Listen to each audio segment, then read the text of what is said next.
मौसम ख़राब है। मतलब कि ख़राब इन सेंस धूप नहीं है, लेकिन मौसम बहुत बढ़िया है किसानों के लिए, हम लोगों के लिए, बागवानों के लिए। और बहुत समय के बाद, लंबे अरसे के बाद बारिश का एक स्पेल आ रहा है, स्नोफॉल हो रहा है। काफ़ी बढ़िया लग रहा है, अच्छा अच्छा लग रहा है। तो मुझे भी लग रहा है कि आज मुझे फिर से एक वीडियो अपलोड करना चाहिए, थोड़ा समय मिला है ऐसे मौसम में। तो कोशिश है मेरी कि मैं आपको जो हम नाइट्रोजन का जो छूट गया था पोर्शन, उसी में ही आगे बातचीत हमारी कंटिन्यू रहे। और आज का जो टॉपिक है वो थोड़ा सा और वास्ट होने वाला है, लंबा होने वाला है। बहुत सारे साइंटिफिक इंसाइट्स जो मैंने सीखे हैं, यूट्यूब से सीखे हैं या पढ़े हैं, और खुद भी जो धीरे धीरे इम्प्लीमेंट किए हैं, उन टॉपिक्स को मैं यहाँ पे आज आप लोगों के साथ साझा करूँगा, आपके साथ शेयर करूँगा। तो स्टार्ट करते हैं कि अगर नाइट्रोजन फर्टिलाइज़र जो हम इस्तेमाल कर रहे थे बहुत समय से, अगर उसको हमें हटाना है तो हमारे पास क्या अल्टरनेट है, और क्या वो अल्टरनेट हम लोगों के लिए वाइबल है, और क्या उसका इस्तेमाल किया जा सकता है रीजनरेटिव फार्मिंग में, कैसे किया जा सकता है, या नॉर्मल जो आप कमर्शियल फार्मिंग कर रहे हैं उसमें कैसे किया जा सकता है, या हो सकता है कि ये आपके काम की चीज़ भी ना हो। तो स्टार्ट करते हैं इस टॉपिक को कि ऑर्गेनिक नाइट्रोजन जो प्लांट इस्तेमाल करते हैं प्रोटीन्स बनाने के लिए, वो बेसिकली कैसे प्रोड्यूस किया जाता है, या फिर क्या उसके सप्लीमेंट्स जो अवेलेबल है उसके बारे में। तो सबसे पहले तो ऑर्गेनिक शब्द को मैं थोड़ा सा आपको समझाना चाहता हूँ। जो हमारा जनरल कैटेगरी में ऑर्गेनिक शब्द का मतलब है, वो है एक सर्टिफिकेशन जिसमें आप हार्श केमिकल्स का इस्तेमाल नहीं करते हैं। जो केमिकल्स ऑर्गेनिक सर्टिफिकेशन की एजेंसी के द्वारा सर्टिफाई किए जाते हैं कि आप इसको इस्तेमाल कर सकते हैं, उन प्रोडक्ट्स को हम ऑर्गेनिक कहते हैं। और उन केमिकल्स के इस्तेमाल के बाद उपजाई गई जो भी हमारी खेती है, या हमारा जो भी फसल है, वो ऑर्गेनिक प्रोड्यूस कहलाता है। और उसमें सर्टिफिकेशंस होती है अलग अलग, पीजीएस ग्रीन हो गया है, या फिर आपके यूएसडीए सर्टिफिकेशन हो गया है, अलग अलग है। अ, उसी में ही, उसी के ही तहत एक और टर्म अभी ऐड हुआ है, सुभाष पालेकर नेचुरल फार्मिंग। वो कम्प्लीटली डिफरेंट है, वो पार्ट बोल सकते हैं उसको एक रीजनरेटिव फार्मिंग का ही। और उसका सर्टिफिकेशन आप लोगों ने देखा ही होगा कि इतना मुश्किल नहीं है, वो आसान है काफ़ी। तो वो तो है ऑर्गेनिक, जो हम समझते हैं, जो कॉमन भाषा में समझाया जाता है। लेकिन जो साइंस और केमिस्ट्री की भाषा में है ऑर्गेनिक, वो एक अलग ही एक टॉपिक है, जिसमें सिर्फ एक एलिमेंट का महत्व है, वो है कार्बन। तो ऑर्गेनिक का मतलब बेसिकली जहाँ पे भी कार्बन का मॉलिक्यूल प्रेजेंस है, जहाँ पे भी लाइफ है, कार्बन का मतलब है लाइफ, जहाँ पे भी जीवन है, तो वो जगह जो है वो ऑर्गेनिक हो गई। अब जहाँ जहाँ जिन जिन केमिकल्स के ऊपर कार्बन चिपका रहता है, ज़्यादातर वो जो केमिकल्स है वो ऑर्गेनिक केमिकल्स कहलाते हैं। और उसको, उस जो स्पेसिफिक ब्रांच को जो है वो ऑर्गेनिक केमिस्ट्री कहा जाता है। तो केमिस्ट्री को दो भागों में बांटा जाता है, इनऑर्गेनिक और ऑर्गेनिक। बहुत सारे एलिमेंट्स मिला के एक इनऑर्गेनिक केमिस्ट्री बनाते हैं, और एक कार्बन जिसमें ऐड हो जाता है वो अलग से एक ऑर्गेनिक, हाँ, ऑर्गेनिक केमिस्ट्री बनाते हैं। तो मतलब इनऑर्गेनिक केमिस्ट्री के लिए बहुत सारे एलिमेंट्स आपको पढ़ने हैं, और ऑर्गेनिक केमिस्ट्री के लिए एक एलिमेंट ऐड हो रहा है, कार्बन। तो काफ़ी इंटरेस्टिंग है, लेकिन डीप है साइंस। थोड़ा सा आप लोग इग्नोर भी कर सकते हैं कि आपको ज़्यादा साइंटिफिक वे में जाने की ज़रूरत नहीं है। एज ए फार्मर हम लोगों को टेक्निक सीखनी है, हमें उसको इम्प्लीमेंट करना है। हम यहाँ पे रिसर्च करने के लिए भी नहीं बैठे हैं, बट अगर हमें कुछ चीज़ें पता लग रही है, हमारी समझ में आ रही है, तो हमारे लिए काफ़ी अच्छा है।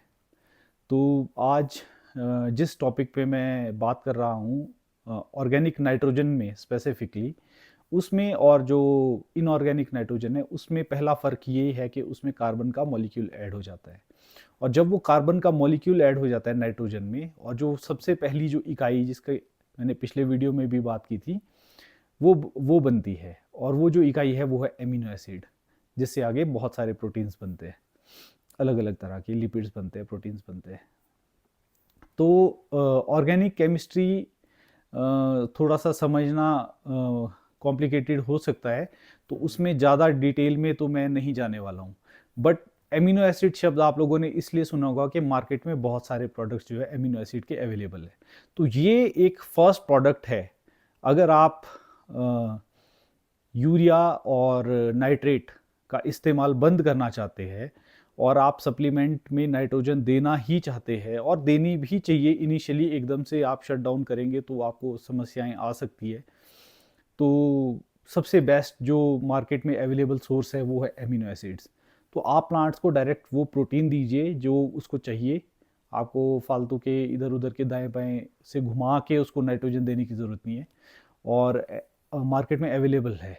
अब ये जो अवेलेबल है ये सारे ही अच्छी तरीके से इस्तेमाल करने योग्य नहीं है। सारे जितने भी एमिनो एसिड्स अवेलेबल है उसको थोड़ा सा मैं आपको समझाता हूँ कि कैसे बनाए जा रहे हैं। प्रोटीन्स के जो इजी अवेलेबल सोर्स है वो है जैसे हमारे बाल, काफ़ी इजीली अवेलेबल सोर्स है। और उसके अलावा भी है जैसे बतख के पंख, मुर्गे के पंख, है ना। तो इनमें प्रोटीन होते हैं और ये बहुत ज़्यादा कॉम्प्लिकेटेड प्रोटीन होते हैं, इनको ब्रेक डाउन करना काफ़ी मुश्किल होता है। लेकिन कंपनीज क्या करती है, बहुत सारी कंपनीज ऐसा करती है कि इनको इकट्ठा कर लेती है और उसके बाद इनको केमिकल में, हाइड्रोजन परऑक्साइड में या फिर पोटेशियम हाइड्रोक्साइड या ऐसे कोई पोटैश का भी एक केमिकल होता है, उसके अंदर इसको डाला जाता है। इसको ब्रेक डाउन किया जाता है प्रोटीन्स को, जो मुर्गे के जो पंखुड़ियों से निकल के आते हैं। अब वो जो ब्रेक डाउन होता है, जब वो छोटे छोटे हो जाते हैं, सारे इधर उधर हो जाते हैं, फिर उसको एक्सट्रैक्ट किया जाता है। तो ये जो सारा का सारा प्रोसेस है, ये सारा इनऑर्गेनिक फिर से केमिकल प्रोसेस शुरू हो गया है, और उससे हमें एमिनो एसिड दिया जाता है जिसको हम स्प्रे कर रहे हैं। तो जब हम प्रोडक्ट खरीदने जा रहे हैं मार्केट में किसान होके, हमें सबसे पहले तो ये समझना है कि जो हमें प्रोडक्ट दिया जा रहा है एमिनो एसिड, वो किस फॉर्म में है, उसका एक्सट्रैक्शन प्रोसेस क्या है। अगर कोई भी कंपनी हाँ बिना लिखे हमें ये बताती है कि ये केमिकल जो है केमिकल फ्री है और ये बढ़िया है, तो उनका हमें भरोसा नहीं करना चाहिए। हमें ज़्यादा ध्यान देना चाहिए कि इसका प्रोसेस क्या है। मैं वैसे किसी प्रोडक्ट की बढ़ाई नहीं कर रहा हूँ, ना मैं बोलना चाहता हूँ, बट एक जो प्रोडक्ट मैंने इस्तेमाल किया था अमेज एक्सेल, तो उसमें मैं थोड़ा डीप गया था, उनका पेटेंट्स चेक किए थे मैंने कि कैसे वो बना रहे हैं। तो बेसिकली वो जो सॉइल के अंदर ब्रेक डाउन होता है, सेम उसी तरीके से वो क्या करते हैं, उसमें बैक्टीरिया फंगाई जो माइक्रो ऑर्गेनिज्म है उनको ऐड करके वो प्रोटीन्स को ब्रेक डाउन करते हैं। और उनका जो प्रोटीन का जो सोर्स है वो है सीवीड, जो कि खुद भी एक काफ़ी अच्छा सोर्स है, या फिर सोए प्रोटीन, मतलब कि सोयाबीन से निकलने वाला जो प्रोटीन है। तो ये समझना बहुत ज़रूरी है एंड प्रोडक्ट में कि आपको अगर कोई प्रोडक्ट चाहिए तो उसका तरीका क्या था एक्सट्रैक्शन का, जब वो आप तक पहुंचा है। अगर आप इतने पैसे किसी प्रोडक्ट पे खर्च कर रहे हो तो आपको ये जानना बहुत ज़रूरी है। और ज़्यादातर कंपनी के जो लोग हैं, they are marketing people, advertisement वाले पीपल और सेल्स वाले लोग। उनको रिसर्च से कोई मतलब नहीं होता है, उनको प्रोडक्ट सेल करने से मतलब होता है कि आपकी सेल कितनी जा रही है। तो उनसे पूछना इज़ वेरी रॉन्ग। तो वो आपको थोड़ा सा डीप रिसर्च करना पड़ता है। मैंने जो एक प्रोडक्ट ढूंढा है वो है फिश हाइड्रोलिसिस, मतलब कि मछलियाँ जो बच जाती है उसको हाइड्रोलिसिस में डाल के, मतलब कि उसमें मोलेसिस और चीज़ें ऐड करके उसको सड़ा के तरीके से, इस तरीके से उसको ब्रेक डाउन किया जाता है। तो वो जो है वो भी काफ़ी अच्छा प्रोडक्ट जो है मार्केट में अवेलेबल है। काफ़ी सारी कंपनीज इंडिया में बना रही है, तो थोड़ा सा मतलब सस्ता भी पड़ता है बाकी प्रोडक्ट्स के मुकाबले। और बाकी जो केमिकल एक्सट्रैक्शन वाले जो एमिनो एसिड्स है उससे आप थोड़ा सा परहेज़ करें। और जो भी कंपनी आपको दे रही है, वो चाहे सीवीड दे रही है चाहे एमिनो एसिड दे रही है, उसके एक्सट्रैक्शन प्रोसेस में उनको थोड़ा कुरेदते रहे, उनसे निकालते रहे कि ये बना कैसे, otherwise I am not going to use this product. तो वो आपको फिर धीरे धीरे उसका लिटरेचर देंगे एंड आप समझ भी जाओगे कि ये प्रोडक्ट सही है, ये नहीं है। फिर आपके बजट सेगमेंट में किस तरीके से वो सही बैठता है। तो अमीनो एसिड जो है ये एक ऑर्गेनिक तरीका है पेड़ों को नाइट्रोजन सप्लाई करने का, और उस फॉर्म में प्लांट को नाइट्रोजन मिलती है जिस फॉर्म में उसको चाहिए होती है, और उसके रिसोर्सेज इस्तेमाल नहीं होते प्लांट के। बहुत सारी जो उसने इकट्ठे की होती है अपनी एनर्जी उसकी वेस्ट नहीं होती है। ऑलरेडी उसमें बने बनाए फॉर्म में जो है आपको एक ब्रिक फॉर्म में आपको अमीनो एसिड्स मिल जाते हैं, बिल्डिंग ब्लॉक्स मिल जाते हैं प्रोटीन के लिए, और उससे प्रोटीन बनाने काफ़ी आसान हो जाते हैं। तो ये एक तरीका है जो कि स्टिल थोड़ा बहुत आर्टिफिशियल है, और सेम जो हमारा इंडस्ट्रियल फार्मिंग आ रही है उसी में ही एक बेटर वे है करने का। ये मैं कर रहा हूँ, मतलब जब एकदम से शट डाउन किया था केमिकल फर्टिलाइज़र, तो फिर एमिनो एसिड ही एकमात्र विकल्प बच गया था मेरे पास नाइट्रोजन की सप्लाई को पूरा करने के लिए। लेकिन उससे पूरी नहीं होती है, बहुत ज़्यादा मात्रा में आप एमिनो एसिड्स को स्प्रे नहीं कर सकते हो, आपके बैंक बैलेंस में उसका काफ़ी ज़्यादा फर्क पड़ता है। साल के 1 या 2 स्प्रे आपके लिए काफ़ी रहते हैं इनिशियल स्टेज में वेजिटेटिव ग्रोथ के टाइम पे करने के लिए। दूसरा जो सोर्स जो ऑलरेडी हमारे पास अवेलेबल है नाइट्रोजन का, वो है हमारी कार्बनिक खादें। कार्बनिक खादों में सबसे पहले तो जो हमारा लोकल गोबर अवेलेबल है गाय का, उसमें भी स्पेसिफिकली अभी आप लोग देख रहे होंगे, सुन रहे होंगे A2 काओ काफ़ी ऐसे बोला जाता है। तो A2 जो है हमारी वो देसी ब्रीड है इंडिया की, जिनके पीछे एक हम्प लगा होता है और गले के नीचे उनके जो खाल है वो लटकती है नीचे की तरफ। तो वो जो हम्प और ये वाली जो काओ है हमारी लोकल, उनके जो गट बैक्टीरियाज है वो बहुत क्लोज है जो सॉइल के अंदर अच्छे बैक्टीरियाज है उनकी तरफ। और वो जो भी गोबर बाहर निकालते हैं उसमें जो उनकी तादाद होती है माइक्रो ऑर्गेनिज्म की, जो गुड बैक्टीरियाज की, वो बहुत ज़्यादा है। और उनका जो प्रोटीन का जो ब्रेक डाउन होता है, जो भी वो घास खाती है, तो उससे जो मिल्क का जो प्रोडक्शन होता है, मिल्क में जो प्रोटीन आता है, वो भी हमारे लिए बहुत ही उम्दा है, जिसकी वजह से आप A2 काउ मिल्क अगर खरीदने जाओ मार्केट में तो काफ़ी महंगा बिकता है। अब वो काउ तो हम एकदम से रख नहीं सकते, अपनी पुरानी कहाँ डालेंगे, तो फिर ये माना गया कि जर्सी प्लस A2 काउ, जैसे रेड सिंधी के साथ अगर आपकी क्रॉस कोई काउ है, उसका जो गोबर है वो काफ़ी, मतलब उसका जो मतलब प्रोटीन ब्रेकडाउन जो जो भी वो प्रोसेस है वो काफ़ी बढ़िया है। A2 काउ से थोड़ा कम है, लेकिन प्रॉपर प्योर जर्सी से थोड़ा सा ऊपर है। लेकिन HF अगर आप यूज़ कर रहे हो काउ, वो उतना अच्छा नहीं है। और भैंस का जो गोबर है वो तो काफ़ी मतलब डिप्लीन सा है। फिर उसके बाद खच्चर और भी जो भी पशुओं का आप इस्तेमाल करते हैं, इसमें आइड एक सही सोर्स है, लेकिन उसका डीके प्रोसेस काफ़ी स्लो है। ताज़ा आइड को इस्तेमाल नहीं करना चाहिए, एक्चुअली उसको 2-3 साल तक ब्रेक डाउन करना चाहिए। तो वो एकदम से जो हम डाल रहे हैं उसके भी स्लो साइड इफ़ेक्ट्स आते हैं, वो सॉइल को गर्म करता है और माइक्रो ऑर्गेनिज्म की तादाद को जो है वो डिफ़र करता रहता है, घटाता बढ़ाता रहता है। तो उसको मिक्स करना बहुत ज़रूरी है। और प्रोटीन का एक और सॉरी नाइट्रोजन का, प्रोटीन ही बोलने लग गया मैं। नाइट्रोजन का एक और सोर्स है ककड़ बीट, मतलब कि मुर्गियों का जो भी एक्सट्रैक्ट निकलता है, उसमें नाइट्रोजन का लेवल बहुत हाई होता है, बट उसमें बहुत ज़्यादा स्टिल नाइट्रेट फॉर्म में नाइट्रोजन पाई जाती है। अमोनिया भी काफ़ी रहता है, लेकिन नाइट्रेट में उसमें ज़्यादा रह जाती है, क्योंकि वो जैसे ही एक्सपोज होता है उसमें एयर मॉलिक्यूल्स जो है चिपक जाते हैं नाइट्रोजन पे। और तो उसके बहुत अच्छे रिजल्ट है छोटे प्लांट्स में ग्रो करने के लिए, मतलब यूरिया से भी अच्छे रिजल्ट्स देखे गए हैं अगर आप हेन का जो एक्सट्रैक्ट है उसको इस्तेमाल करते हो। तो नाइट्रोजन का इस्तेमाल बेसिकली दो फॉर्म में ऑलरेडी हम कर भी रहे हैं, जो कि ऑर्गेनिक फॉर्म है। उसमें पहला है आपके जो कार्बनिक खादें हैं वो, और दूसरा है एमिनो एसिड प्रोडक्ट्स अगर आप इस्तेमाल कर सकते हैं।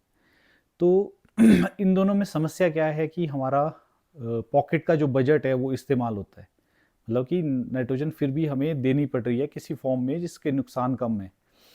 लेकिन जो कार्बनिक खादें हैं उसमें नाइट्रोजन अभी भी स्टिल कि नाइट्रेट या अमोनिया की फॉर्म में मिलती है, तब भी मिलती है उसमें कुछ ना कुछ। और जितना जितना वो डिग्रेड होती रहती है उसमें वाटर की अवेलेबिलिटी, मतलब कि मॉइस्चर कम होता रहता है, सन का एक्सपोजर आता है, खुले में पड़ जाती है, तो भी वो कन्वर्ट हो जाते हैं अमीनो एसिड सारे जो उसमें ऑर्गेनिक फॉर्म में होती है नाइट्रोजन, वो धीरे धीरे कन्वर्ट हो जाते हैं इनऑर्गेनिक फॉर्म की तरफ, मतलब कि नाइट्रेट की तरफ। तो उससे बचाना भी उसको ज़रूरी होता है। मतलब फाइनल सॉल्यूशन अभी भी हमारा जो है ये दो एक सॉल्यूशन है, लेकिन फाइनल एक्चुअल सॉल्यूशन जो है वो अभी भी हमारा जो है रह गया है। तो एक्चुअल सॉल्यूशन क्या है रीजनरेटिव वे में, कि आपको कवर क्रॉपिंग का इस्तेमाल करना है। तो उससे पहले हमें समझना पड़ेगा राइजोफिजिक साइकिल। सो राइजोफिजिक साइकिल में क्या होता है बेसिकली, प्लांट जो है जहाँ पे नाइट्रोजन का अवेलेबिलिटी बिल्कुल भी नहीं है, जैसे फॉरेस्ट, वहाँ पे वो नाइट्रोजन कैसे लेके आते हैं। तो प्लांट्स के जो रूट्स होते हैं वहाँ से प्लांट क्या है शुगर अपने रूट एक्सीडेट से बाहर निकालते हैं। मतलब कि लेट्स से ये रूट है, तो यहाँ से वो शुगर का एक जैसे हमारे जलने के बाद एक फफूला सा हो जाता है, उसको एक्सीडेट बोला जाता है, उसके अंदर वो शुगर दे देते हैं। और उस शुगर को खाने के लिए आसपास से बहुत सारे बैक्टीरियाज, मतलब कि बेसिकली प्लांट वहाँ पे रूट्स के आसपास अपने बैक्टीरियाज को पाल रहा है। वो जो बैक्टीरिया है वो प्लांट के शुगर के ऊपर फीड करते हैं, और वो 24 घंटे 48 घंटे जिसका जितना जितना टाइम है वो मर जाते हैं, और मरने के बाद वो अवेलेबल हो जाते हैं प्रोटीन फॉर्म में प्लांट के लिए। तो प्लांट इस तरीके से उनकी कॉलोनीज को अपने रूट के चारों तरफ पालता है, और वो रूट के चारों तरफ एक शीथ बना देते हैं, मतलब कवर बना देते हैं, जिसको बोलते हैं राइजोशीथ। तो राइजोशीथ किसी भी प्लांट के ऊपर हो सकती है कि रूट के चारों तरफ एक बहुत ही बढ़िया कवर बना होता है, ऐसा लगता है कि मिट्टी चिपकी हुई है, जबकि वो राइजोशीथ है जिसके अंदर बहुत सारे बैक्टीरियाज है। और ये जो बैक्टीरियाज है, ये जो माइक्रो ऑर्गेनिज्म है, ये आसपास से जो भी बीमारियां होती है उनको रेपेल करते हैं, उनको भगा देते हैं, उनको खा लेते हैं या भगा देते हैं वहाँ से, क्योंकि वो प्लांट के ऊपर फीड कर रहे हैं, उसको प्रोटेक्ट करते हैं वो, कि ये हमारे को फीड कर रहा है और हम इसको प्रोटेक्ट करेंगे। तो वो भी एक तरीका है प्लांट को बीमारियों से बचाने का। जो मैंने भी देखा कि मेरे ऑर्चर्ड में धीरे धीरे प्लांट जो है वो मरने की कगार से वापस आने शुरू हो गए, जब से केमिकल फर्टिलाइज़र इस्तेमाल करना बंद कर दिया है। क्यों? क्योंकि जब आप नाइट्रोजन की अवेलेबिलिटी प्लांट को डायरेक्टली दे देते हो, तो वो जो सिम्बियोसिस है वो ख़त्म हो जाता है, वहाँ से नाइट्रेट जो है भाग जाता है, इधर उधर गायब हो जाता है, बिल्कुल नाइट्रेट सीधा घुस जाता है, और जो माइक्रो ऑर्गेनिज्म है वो वहाँ से भाग जाते हैं, और रूट आपकी बिल्कुल क्लियर हो जाती है, एक्सपोज हो जाती है किसी भी बीमारी को अटैक करने के लिए। तो ये बड़ा सिंपल सा सॉल्यूशन है, कुछ ना करना ज़्यादा बढ़िया सॉल्यूशन है, कि आप उसको वैसे का वैसे छोड़ दो, और वहाँ पे नाइट्रोजन जो है नेचुरली उसको प्रोड्यूस करने दो, जिसमें थोड़ा टाइम लगता है, आपको टाइम देना पड़ता है। तो आप नीचे सॉइल में नाइट्रेट्स या अमोनिया को डालना बंद कर दो, धीरे धीरे यूरिया को डालना बंद कर दो। उससे क्या होगा कि वहाँ पे रूट एक्सीडेट्स के ऊपर राइजोशीथ बनेंगे, और राइजोशीथ जो है वो प्रोटेक्ट भी करेंगे, नाइट्रोजन की अवेलेबिलिटी भी करेंगे।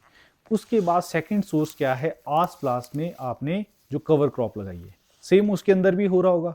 वो कवर क्रॉप जो है जब मरेगी, तो आसपास में फंगस के जो नेटवर्क बनते हैं माइकोराइजा की, वो एमिनो फॉर्म में वहां से नाइट्रोजन उठा के वो प्लांट को देंगे। उनका अपना सिम्बियोसिस है प्लांट के साथ, वो बदले में उसको शुगर देगा, माइकोराइजल बैक्टीरिया फंगाई को। तो माइकोराइजल फंगाई के जो नेटवर्क्स है उसको प्लांट इस्तेमाल करता है दूर से सप्लाई वापस लेके आने में। तो आसपास में जितने भी आपके कवर क्रॉप्स है, उसके जो रूट एक्सीडेट्स है, वहाँ पे जो भी प्रोटीन, एमिनो एसिड, नाइट्रोजन जो भी अवेलेबल था, वो आता है फंगल नेटवर्क, फंगल चैनल के थ्रू, वो भी आपके प्लांट को आ गया।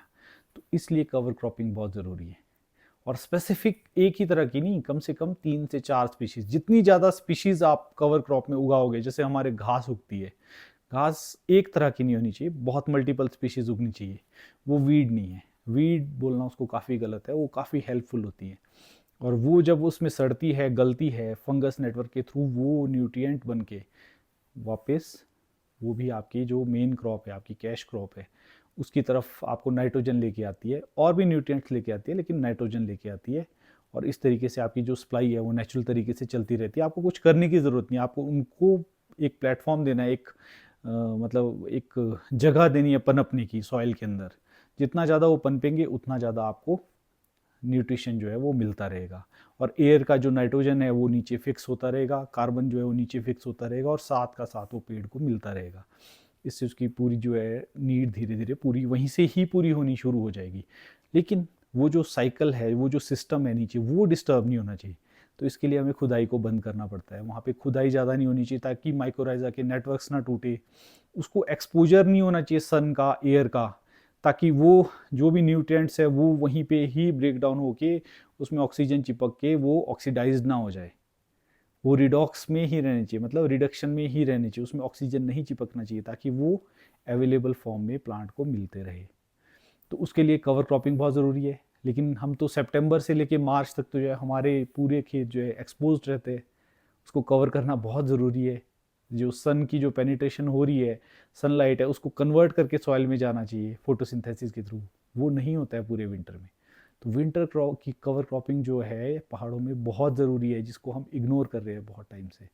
यहाँ कुछ ना कुछ हमारे खेतों में उगता रहना चाहिए सर्दियों में, ताकि जो नीचे जो बैक्टीरियाज है, जो फंगाई है, उनकी फीड भी चलती रहे, और जब हमारे पेड़ जागे तो उनको ऑलरेडी वहाँ पे एक सप्लाई हो माइक्रो ऑर्गेनिज्म की, जो उनको फिर सपोर्ट करे। तो हम क्या कर सकते हैं कि सितंबर में अपनी कवर क्रॉप उगा के, जिसमें आप सरसों उगा सकते हो, अल्फाल्फा सीड उगा सकते हो, मक्की उगा सकते हो, जौ उगा सकते हो, ऐसे करके 5-6 स्पीशीज़ आप उसमें उगा दो। वो उसी में ही सड़ेगी, उसी में ही गलेगी, उससे हमने कुछ सीड नहीं निकालना है, लेकिन वो हमारी खाद है। आगे चल के आप उसको फ्लैट कर दो, उसके ऊपर मल्चिंग बिछा दो। मल्चिंग में सबसे बढ़िया है आपके पैडी की जो मल्च होती है, वो सब कवर देती है। तो उससे आप उसको दबा दो, और वो पूरा का पूरा फंगस के और जो बैक्टीरिया के, केचुआ के, जो इंसेक्ट के जो नेटवर्क्स बनते हैं, वो उसको मटिया मेट करके धीरे धीरे प्लांट को उसको फीड कर देंगे। तो इस तरीके से आप जो पूरा प्रोसेस कर रहे थे, वो चाहे ऑर्गेनिक वे में डाल रहे थे, एमिनो एसिड फॉर्म में डाल रहे थे, या गोबर की तरह से डाल, जिसमें आपको मेहनत करनी पड़ी थी, उसकी बजाय आपका हमने फर्टिलाइजर को ग्रो कर दिया है सॉइल के ही अंदर, जो कि ज़्यादा बेनिफिशियल है। इनफैक्ट आप क्रॉप भी ले सकते हैं, जैसे आपके जौ उगाया है आपने, आप उसकी ऊपर से मुंडी मुंडी तोड़ के जो बाकी जो आपका क्रॉप रेजिड्यू बच गया उसी को उसमें दबा दो। सेम आपके आप गोभी उगा सकते हो। आप मतलब एक ही स्पीशीज़ नहीं होनी चाहिए, मल्टीपल स्पीशीज़ होनी चाहिए। जितना ज़्यादा वो वेरिएशन आएगा उतना आपके सेब के पेड़ों को फ़ायदा होता रहेगा। तो वो खाद है बेसिकली। तो इस तरीके से आप ऑर्गेनिक नाइट्रोजन जो है खुद ग्रो कर सकते हैं ऑर्चर्ड के अंदर, और उससे क्या होगा कि पेड़ की जो हेल्थ है वो भी धीरे धीरे इम्प्रूव होती रहेगी। जितना ज़्यादा उसको न्यूट्रिशन नीचे से मिलता रहेगा, उतने वो स्ट्रांग बनते रहेंगे, उतना आपको वो प्रोडक्शन देते रहेंगे। तो ये जो प्रोसेस है, ये मैंने काफ़ी शॉर्ट में बताया है, इतना इजी आसान नहीं है इसको समझना। लेकिन आप स्पेसिफिकली सिर्फ इतनी चीज़ें अगर करें कि आप पहले केमिकल खादों को बंद करके एमिनो एसिड का फॉलियर एप्लीकेशन करें, गोबर का कम इस्तेमाल करें, और उसको मल्चिंग से ढक दें, बेसिक स्टेप। फिर नेक्स्ट सीजन से सितंबर से आप कवर क्रॉप ग्रो करना शुरू करें, और फिर उसको मूव करके उसी में डाल के मार्च में फिर से उसको कवर कर दें। और इन बिटवीन जो आपके अप्रैल से लेके जो सितंबर तक की जो घास उगती है, उसको भी काट काट के उसी में ही डालिए। लेकिन एक साथ बिल्कुल सारा नहीं काटना है, इसके ऊपर एक स्पेसिफिक बाद में मैं वीडियो एक लेके आऊँगा कि क्या इसमें हम कर सकते हैं। वैसे तो गाय के लिए बहुत ज़्यादा घास जो है हमें चाहिए होता है, तो वो आधा तो गाय के पास ही आ जाता है। तो उसी साइकिल को पूरा करने के लिए बेसिकली मैं गाय का जो गोबर है वो डायरेक्टली अपने फार्म में अप्लाई करता हूँ, और वहीं पे ही वो सड़ता है, वहीं पे ही उसके पूरे जो प्रोसेस है सड़ने के बनते हैं, उसमें एमिनो एसिड्स भी वहीं बनते हैं, जो भी कन्वर्जन होते हैं सारे फंगस के, बैक्टीरियाज के, वो सारे के सारे खेत के अंदर ही हो जाते हैं, और वहाँ पे ही उनकी पॉपुलेशन धीरे धीरे बढ़ती रहती है। तो वो भी एक तरीका है जो मैं कर रहा हूँ, सक्सेसफुली कर रहा हूँ, और बढ़िया रह रहा है कि पेड़ से काफ़ी दूर आप एक गोबर का केल्टा डाल दो, पेड़ की अगर ताकत है तो वो वहीं पे ही रूट भेजे, वहीं से उसको खाए, तने के आसपास में आपको कुछ नहीं डालना है।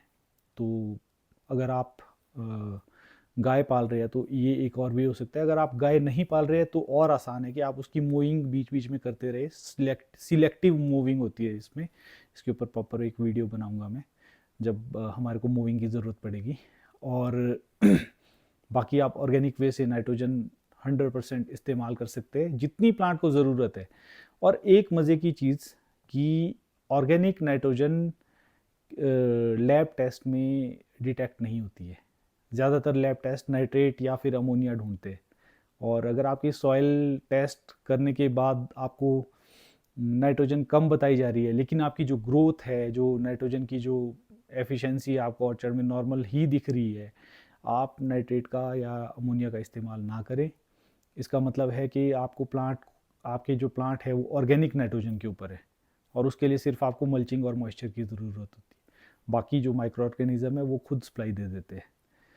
तो आज का टॉपिक काफ़ी लंबा हो गया, अभी के लिए इतना ही। और अभी तो मैं काफ़ी वीडियोस और लेके आता रहूँगा। आप लोग जुड़े रहे, ज़्यादा से ज़्यादा लोगों तक शेयर करते रहे, ताकि हम लोग एक कम्युनिटी बना सके जहाँ पे हम अपने इनपुट कॉस्ट को घटा के आउटपुट को बढ़ा सके, और भी अपने जितने भी नॉलेज है वो भी एक प्लेटफॉर्म पे लेके आएँ, शेयर करें। तो अभी के लिए इतना ही। Thank you.